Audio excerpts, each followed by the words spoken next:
five-star high school prospect coming out of Brooklyn, New York, coming from poverty where he didn't have as much as the financially fortunate kids. Imagine he gets a partial scholarship from Duke to play basketball where 45% of his $8,000 total cost of attendance is paid off.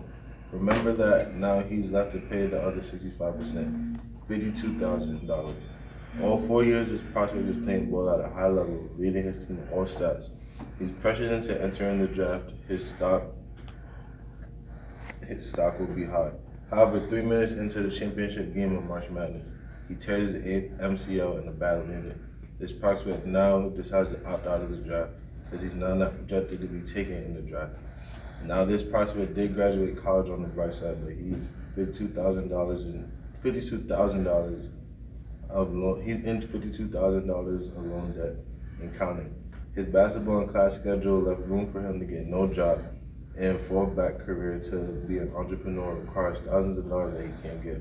This problem happens to hundreds, even thousands of scholarship athletes in the U.S.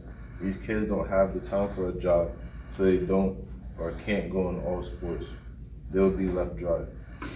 A solution to this is paying these scholar athletes, similar to NBA players are paid with contracts.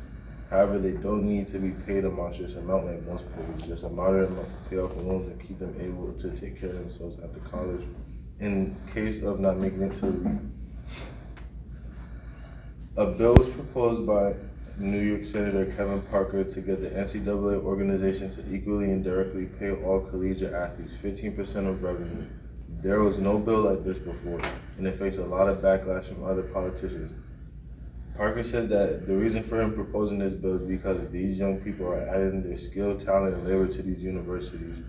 You don't need the shortcuts and end arounds because we're providing some real support for these student athletes. There's been no response from the NCAA yet. If made into a law, this bill may help a lot of NCAA athletes who may need money to continue school or start a career.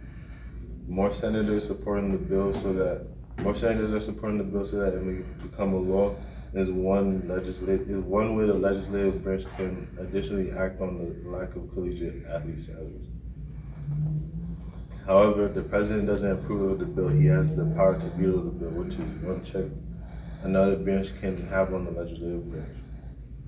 A bill to allow the players to strike endorsement deals and hire agents is another way that, a bill to strike endorsement deals and hire agents is another way that this problem can be solved.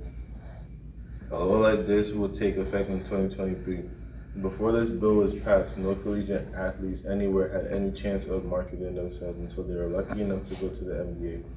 Unlike Parker's direct payment to NCAA athletes, this bill gives players the freedom to market themselves, hire agents, and make as much or as little money off their athletic brand as they want.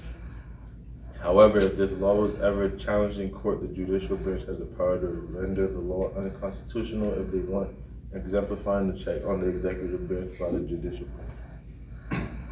In conclusion, student athletes attending college need additional help to pay their college funds. The best solution I can think of to help NCAA athletes pay off college tuition and loans while still playing the sport they love is to pass a bill to get these student athletes contracts and sign deals with companies. This will also help them set them up for if they actually do play a pro sport and teach them how to manage money.